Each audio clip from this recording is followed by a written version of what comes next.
আসসালামু আলাইকুম প্রিয় বন্ধুরা, আশা করি সবাই ভালো আছেন। তো দেখতে পারতেছেন আমাদের রাজহাঁস।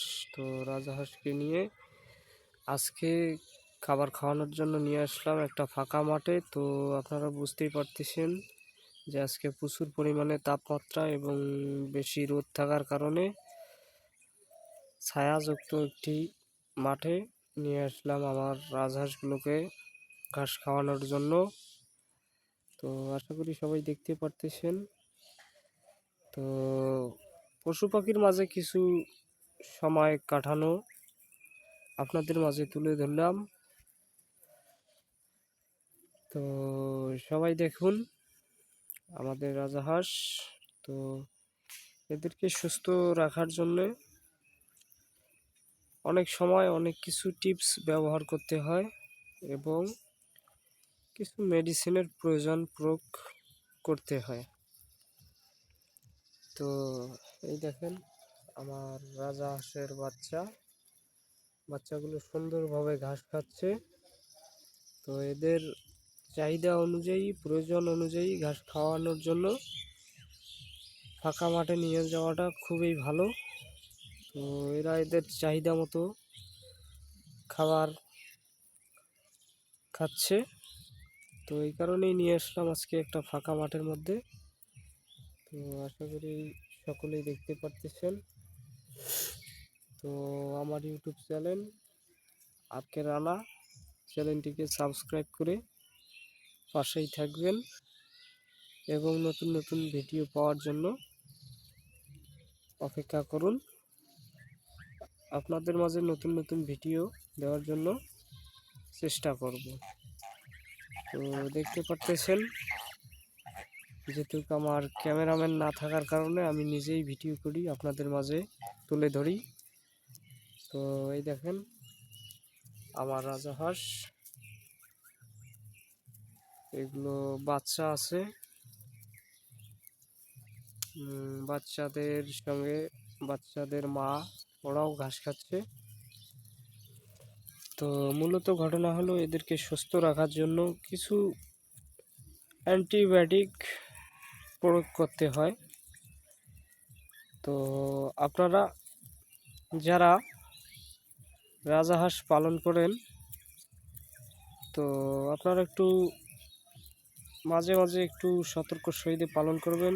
তো মূলত এদের বেশি রোগ ব্যাধি হয় না, রোগ ব্যাধি হয় না তেমন একটা। তো এরা সর্বক্ষেত্রে এদের প্রয়োজনীয়তা খাদ্য হচ্ছে ঘাস।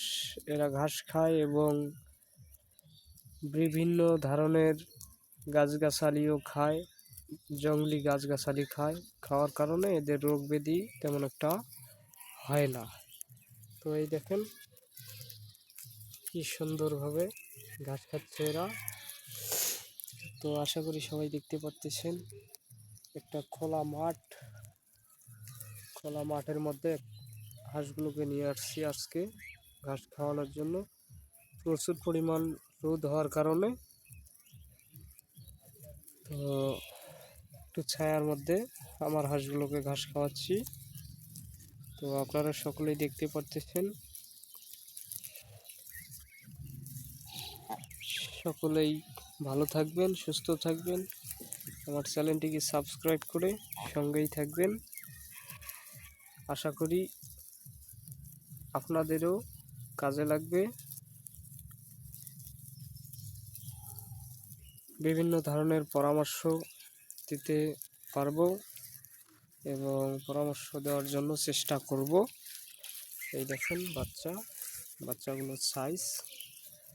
তো দেখতেই পারতেছেন এরা কি পরিমাণে ঘাস খাচ্ছে। এখন সুন্দর পরিবেশে এদেরকে ঘাস খাওয়াচ্ছি। তো রাজহাঁস মানেই এরা একটু রাজকীয়ভাবে চলাফেরা করতে ভালোবাসে এবং এরা একটু সুস্থ খোলা আকাশের নিচে চলাফেরা করতে এদের খুবই ভালো লাগে। এখন এখানে ঘাস খাওয়াচ্ছি, কিছুক্ষণ পর পুকুরে নিয়ে যা ছেড়ে দিব। ওখানে এরা গোসল করবে, করার পরে আবার খামারে ঢুকিয়ে দিব। তো আশা করি সবাই দেখতে পারতেছেন, সবাই ভালো আছেন, সুস্থ থাকবেন। আমার চ্যানেলটিকে সাবস্ক্রাইব করে পাশেই থাকবেন। আপনাদেরকে অসংখ্য ধন্যবাদ। তো এই বলে আজকের ভিডিও শেষ করলাম। তো এদের কিছু রোগ ব্যাধির মেডিসিন আছে, যা আরেক সময় অন্য একদিন আপনাদের মাঝে তুলে ধরবো, যে আমি কি মেডিসিনগুলো ব্যবহার করি। যদি কোনো ভাই বোন ও অন্যান্য